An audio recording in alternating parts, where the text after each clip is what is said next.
Hello, hello! My name's Sandy. So today I am going to show you how to cook my chicken curry. Every time I post this on social media, everyone's like, oh my God, how do you make that? If you're looking for a complicated, fancy recipe, this video is not for you, okay? This is so simple. Anyone can make it, like it's really easy. So I'm gonna show you how to cook this today. I'm gonna try and keep it super quick. I've prepped everything and chopped it beforehand so I can whiz through how to put it all together, okay? So let me fix the camera so you guys can see the pot. I haven't recorded here before, so we will see how that goes. So this is a great family recipe. Our son Cooper loves it. Just be careful how much curry you put in if your kids don't like spice, right? So I put in 2 tablespoons, but if you want it less spicy, maybe put a bit less curry in. So let's do it. So I'll have a chat with you whilst we are cooking away. So I tried to get everything out, but I'm going to forget things along the way. All right, so you start with a pan, right? So I'll spend a pretty big one, depending on how much curry you're going to make. I always make a big lob of this so I can either freeze it or we have it for a couple of nights. All right, so I use macadamia oil when I'm cooking, and it comes in a little bottle, which is sort of a bit annoying. But macadamia oil has a much higher smoke point than, say, olive oil. I don't cook with olive oil. Olive oil I use cold, but cooking with, I try and use macadamia oil where I can. Okay, so you pop the oil in the pan.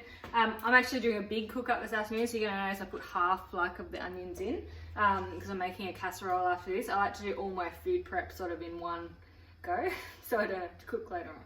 All right, so we're gonna put chopped onion in.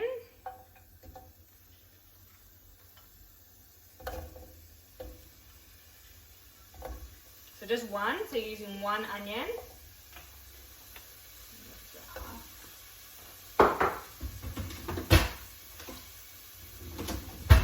So you're going to saute that, like you see, just for a little bit till it gets a bit aromatic and the onion goes a little bit like, you know how it goes a bit clear when you're when it's a bit cooked?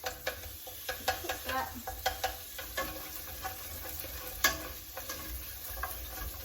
So what I would usually be doing at this stage is madly chopping the chicken so that I could put it in, but I've already chopped it, so I can stand here and stir, which is great. So what I love about this recipe is that it's really clean. Like, I'm not using any packets or any salt, like jarred sauces or anything like that. I try and cook like that as much as I can, like I don't use jarred stuff. Alright, so that is breaking up nicely. I'm going to try and show you guys. It's going to be hard for me to show you. I'm not going to be able to continue showing you like that. I'm going to probably have to move the camera, right? It's the first time from this angle, so we will give it a crack. Alright, so onions have got started. The next thing that goes in is the chicken. Okay, so I've chopped it up into pieces here. I've left mine a bit chunky because I want to cook it for a bit longer. But if you want it to cook faster, then cut the chicken smaller. So I use chicken breast. You could use chicken thigh. So depending on how many meals I want to cook, will depend on how much chicken I use. I would say I usually cook about 800 grams to a kilo, just so I've got a good sized meal.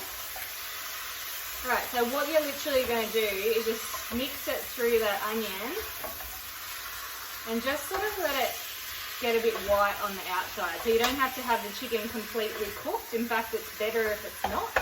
You just sort of want, I know they say brown it, but basically you're going to try and make it white. Alright, so we're going to leave that for a second. So what I've done prepared earlier is a bowl full of veggies. Okay, so I use whatever veg I've got in my fridge. But today I've got capsicum, zucchini, carrot. There's a bit of pumpkin because I had about a quarter of a pumpkin that I needed to use. There's a few baby spinach leaves because that was the end of a bag there. There's mushrooms, and I really like putting a bit of corn through this as well. It gives it that sweetness.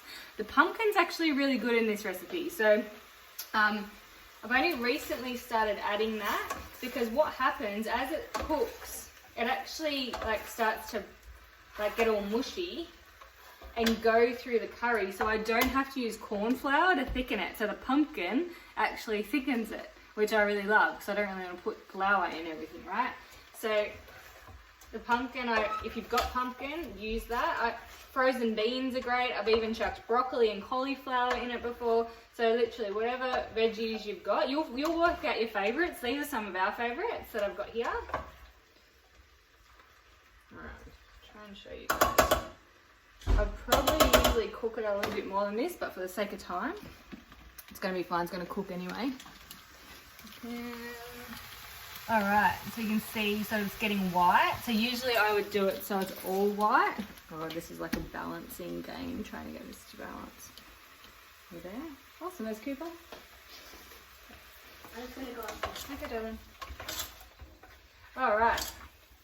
So we've got our chicken there. Alright, so what the next step is actually the curry. Okay? So I know this is really simple. And I've tried making my own curry powder in the Thermomix before, and I just can't get it to taste the same. So I literally use what my mum used, and I use just Keen's curry powder. I just love the flavour of this one. And for this amount of chicken, I use 2 tablespoons. It has a slight kick to it, but it's not super spicy, but I like spice. So if you don't like spice, maybe try 1 and then work on it, like see how that goes. Alright, so you just put the I use 2, so 2 tablespoons of the curry. Sometimes even a little bit more if I like it a bit spicier. And do 2.5. It's all adults eating it this time. Alright, then what you do is you just literally mix it through the chicken and the onion. And you want to let that sort of cook for a minute or 2 because the spices become a bit more aromatic, so you start to really smell the flavours coming out in it. It's like it activates it. I don't know this the technical term. Not a chef, just really love to cook.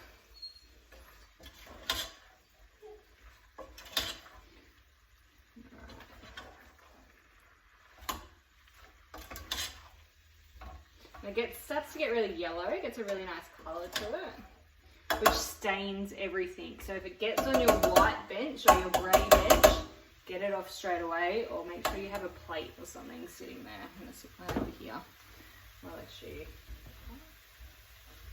Okay, so you can see it starts going nice and yellow and it's all mixed through. So you just mix that through, keep stirring it because it will stick because the curry powder's dry. Alright, and the next thing that I add, you don't have to, but I really like it because it gives it a bit of sweetness, is a tin of organic tomatoes. So I put some tomatoes in. I mean, this recipe is actually quite versatile in that you can use all different vegetables. You can use tomatoes or not use tomatoes. I did run out of tomatoes once and I put a little tin of tomato paste in, and that worked really well.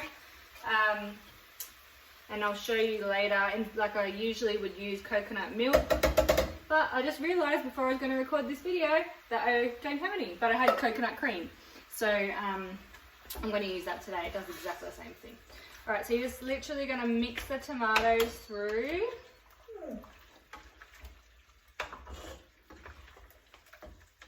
Crazy mum bun going on for my cook up. Alright, and that looks beautiful. So once you mix the tomatoes through, it starts to make like a little sauce. I want to show you. I don't know if you can see. It gets like a bit more saucy, see? Alright. I'm going to have to work out a better way of doing this. Alright, so once you've got those 2 in, you can add your veg, okay? I probably should have used a bigger pot because I've actually cut up lots of veggies today. So you're going to pop your veggies in and just give them a good mix through all the other stuff.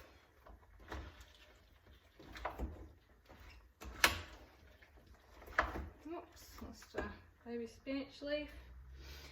If you're adding peas or frozen beans or frozen corn, I do it with about 15 minutes to go before serving. So don't do it now, don't put them in now. I've done that before, you can, but it just makes them all mushy and they don't sort of taste the same.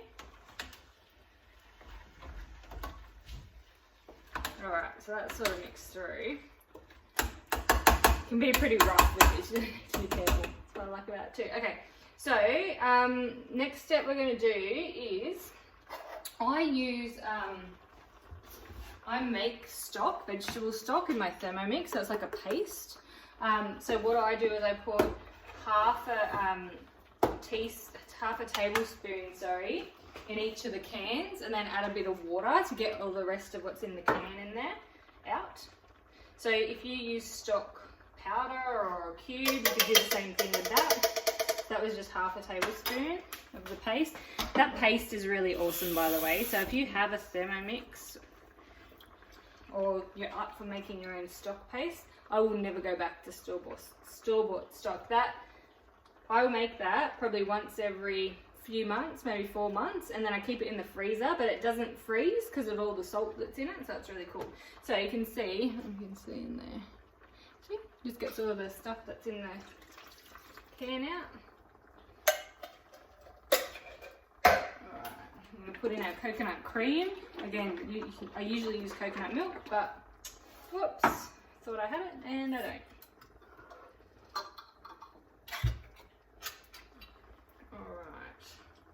So that is going in, you can see that.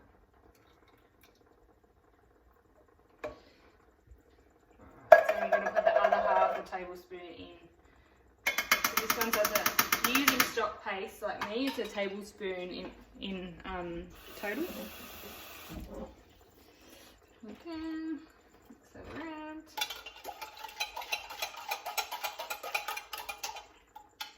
Waste not, what not, my nan would say. Alright.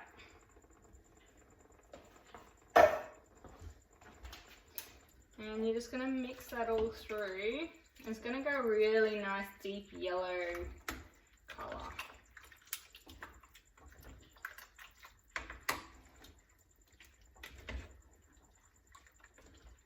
It's yum already. I think you reckon it'd be cool if we could do videos that had smell to them. I'd love that. Alright, so that's literally all the work that you need to do. Okay? What's that? 12 minutes. Alright?